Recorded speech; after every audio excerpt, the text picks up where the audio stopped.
नमस्कार बंधुरा आबारो चले एसेছি একটা রান্নার নতুন ভিডিও নিয়ে। আজকে রান্না করব কাঁকড়া কষা। তোমরা দেখতে থাকো রান্না। আমাদের কড়াইটা গ্যাসের উপর বসিয়ে দিয়েছি। এবার টুকরো করে আলুগুলো ভেজে নেব। দেখো এরকম করে টুকরো করে নিয়েছি। আলুগুলো লাল লাল করে ভেজে নেব।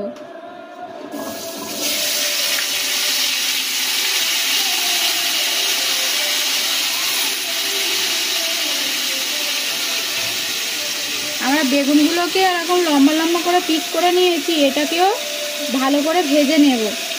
এই রান্নাটা তোমরা বাড়িতে ট্রাই করে দেখবেন, অবশ্যই তোমাদের ভালো লাগবে। লাল লাল করে আগে আলুগুলোকে ভেজে নেব।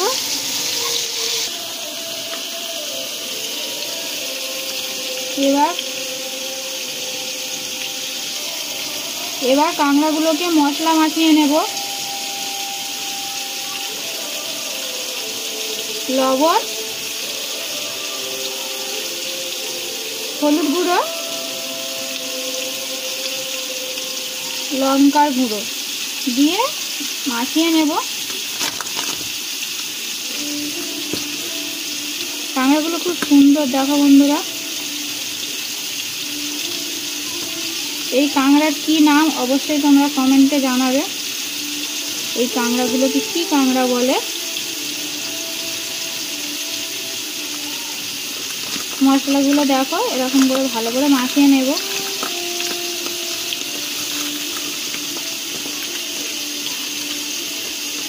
এরপরে আলু ভাজা হচ্ছে। আমরা এবারে কাঁকড়াগুলো লাস্টে ভেজে নেব। আলুটা ভাজা হয়ে যাক। আলু ভাজার পরে বেগুনটাও ভেজে নেব, দিয়ে তারপরে কাঁকড়াগুলোকে ভেজে নেব। আলুগুলো লাল লাল করে ভাজা হয়ে গেছে। এবার আমরা তুলে নেব।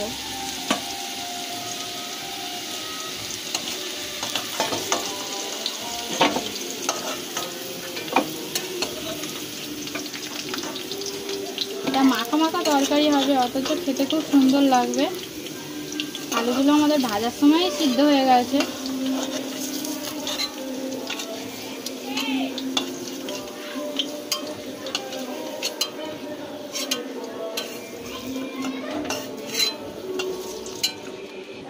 ওই আলু ভাজার তেলেতে আমরা বেগুনগুলোকেও একইভাবে ভেজে নেব। বেগুনগুলো আমরা এমন পিস করেছি। বেগুনগুলোকে ভালো করে ভেজে নেব। বেগুনের ওপরে হালকা করে লবণ দিয়ে দিতে হবে।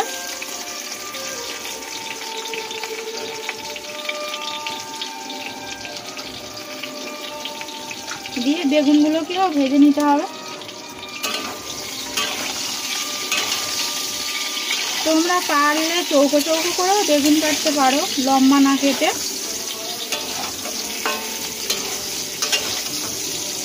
এগুলো আমরা তরকারি ফোটানোর সময় দেব। বেগুনগুলোকে ওই জন্য লাল করে ভেজে নেব। বেগুনগুলো লাল লাল করে ভাজা হয়ে গেছে। এবার আমরা তুলে নেব।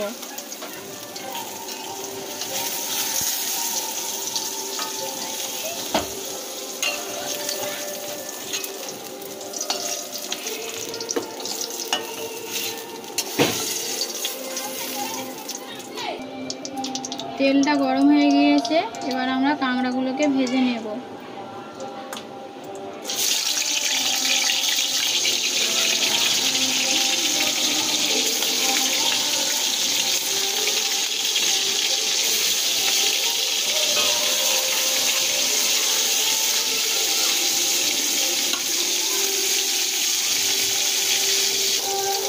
কাঁকড়াগুলোর ওপিঠ ভাজা হয়ে গেছে। আমরা এবার উল্টে দেব।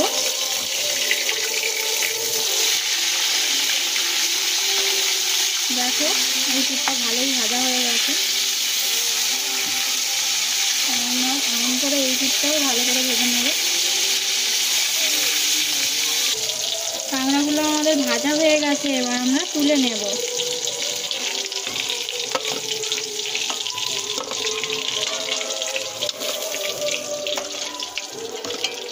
তোলা হয়ে গেছে।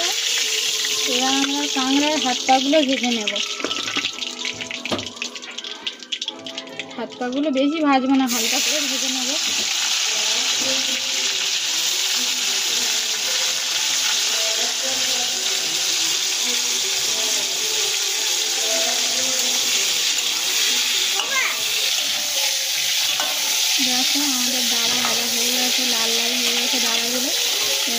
তুলে নেব।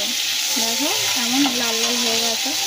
নাড়াগুলো বেশি ভাজতে হয় না, লাল হয়ে গেলেই তুলে নিলে হবে।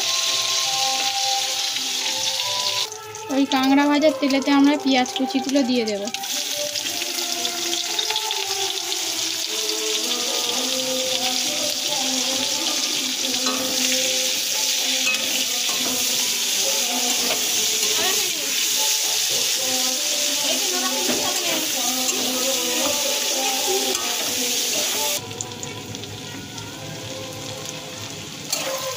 পেঁয়াজগুলো লাল লাল করে ভাজা হয়ে গেছে। এবার আমরা রসুন আদা বাটাটা দিয়ে দেবো।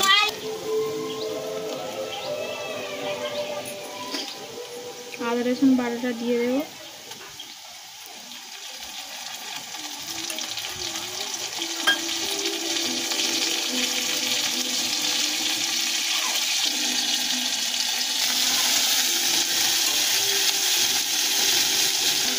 আদা রসুন বাটা দেবো, হলুদ গুঁড়োটা দিয়ে দেবো যাতে না চারদিকে ছড়িয়ে যায়।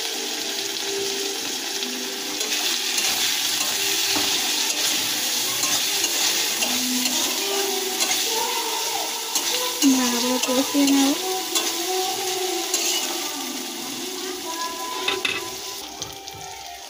টমেটো কুচিগুলো দিয়ে দেবো।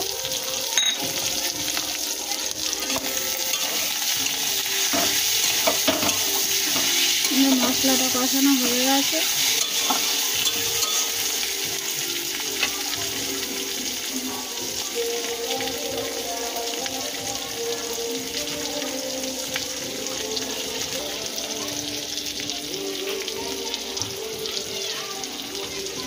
আগে থেকে মশলা কষানোর জন্য হলুদ গুঁড়ো দেওয়া ছিল, এবার আমরা অল্প পরিমাণ দেব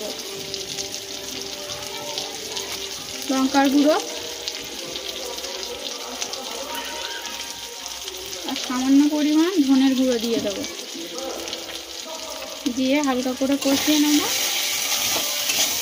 উপর থেকে পরিমাণ মতন জল দেব।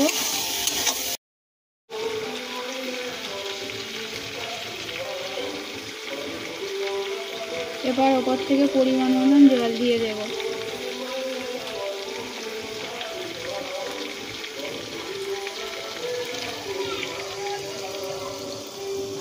যেহেতু আমাদের সব সবজিগুলো ভালো করে ভাজা, ওই জন্য আমরা অল্প পরিমাণ জল দেবো।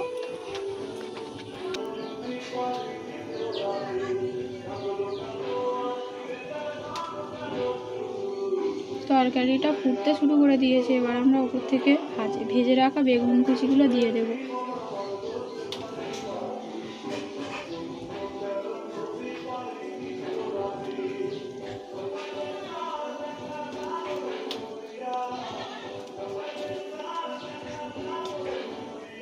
দেওয়া হয়ে গেছে। কাঁকড়াগুলো উপর থেকে দিয়ে দেবো। বা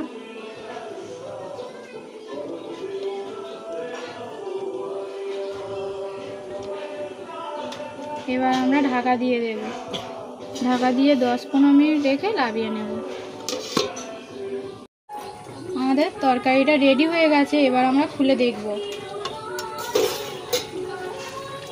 দেখো বন্ধুরা, কি সুন্দর কাঁকড়া কষা। কালারটাও খুব সুন্দর এসেছে। আমাদের কাঁকড়া কষা রেডি। এবার আমরা নামিয়ে নেব। দেখো সব কিছু সুন্দরভাবে সিদ্ধ হয়ে গেছে। দেখো এবার আমরা নামিয়ে নেব। তরকারিটা এবার নামিয়ে নিচ্ছি।